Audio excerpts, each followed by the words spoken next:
X and Y chromosomes. Who's got them and who doesn't? XX chromosome, you're a girl, and XY, you're a guy. Some people are transgender or whatever, but they choose to be that. Depends. It's kind of a gray area. There's some gray areas that I don't know how to define. It plays a huge part because a lot of the media, in particular, with the way they say if you're a guy, the way that you should dress or the way that you should act. How you look on the outside, the way you dress, how your body develops. Just how you... Boys wear blue, you look like a girl, you look like a boy. You're a little girl, you're taught, to wear dresses, play with Barbies, and handle conflicts, just very peaceful, more kind of sweet-natured, where boys growing up, for example, more rough and tumble, beat each other up. They're the ones who play in the dirt and it's a little more rough. They judge it based on like a person's dress. A lot of people don't respect like trans people and like their gender identity. Like they feel like the other sex. They treat gender as very polar. So there's one and the other. They're opposites, and there's nothing in between.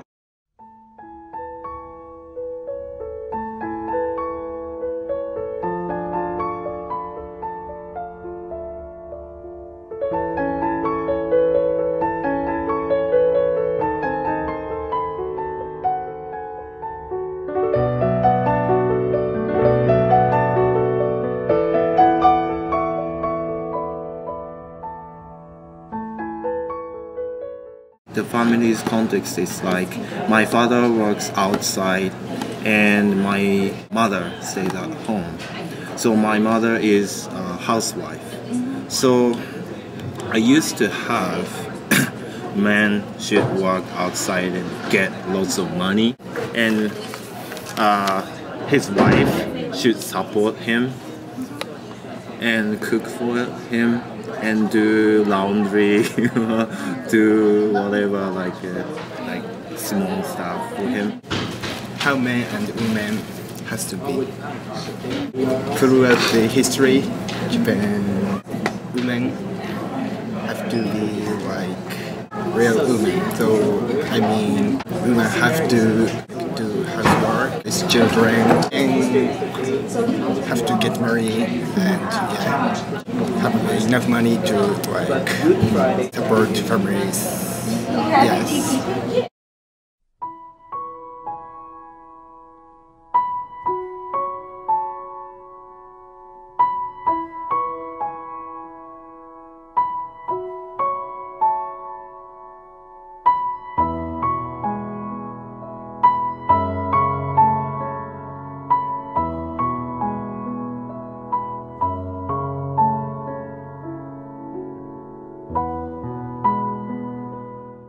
There's third gender, and it's a social construct is what it is, because there's biologically, that's your biological sex, and then there's gender, which is something we make up. Because I know in the Philippines you have like the Fa'afafine. Fa'afafine, their group, it's males who are raised as females, and they help out around the house, and so they do like the tests that like would take more strength, but they're not regarded as males or females. Be someone who is confident of who they are, I suppose. I think it's a personal, I don't think there's one definition that spreads to everyone. I think it's just a personal thing. So I think for me, yeah, it's just really who you see yourself as. I think we probably have our own definitions, but I think maybe a lot of people are really afraid to embrace it because we're just been taught to do what society has kind of deemed the most appropriate or respectful way to act. When I was younger, then the norms definition was my definition, but I feel like as you get older and you're exposed to more and more stuff in the world, your definition can change from the norms. People might not talk about it as much because there's so much pressure to like fit into whatever everyone perceives that box of gender, which gender you are to be. And if you disagree with that, there's a lot of conflict that happens. So I think it's there and other influences and how it changes from, like, I agree, I was pretty much on the same page with you, and then I got older. It's just more difficult to talk about those differences now, I guess. It's not just one box. You can't put everyone into one category, and that's where it starts getting a lot more dynamic, and it can change. It can be, multiple definitions at once, not just yours even.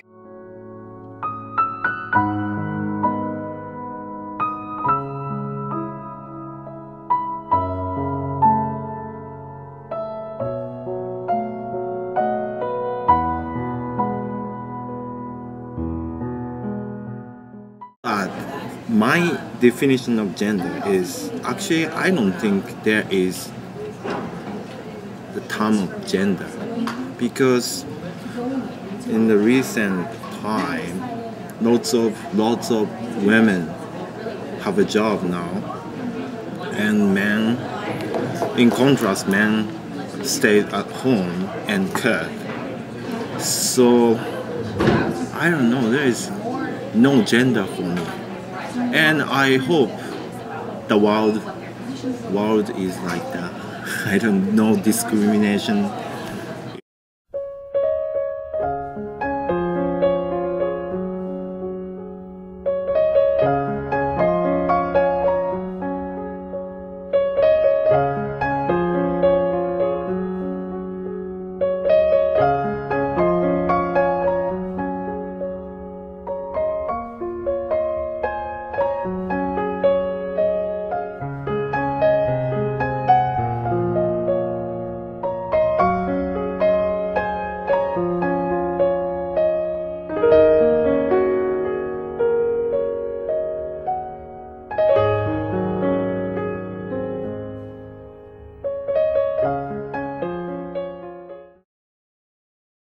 I'm an athlete, an artist, a singer in a band. I am one of many, putting aside my own sorrow and face fighting today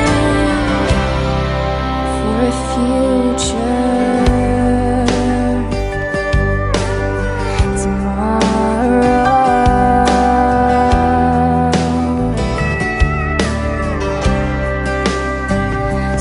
Label me different, but I'm no different than you. Your dreams are mine.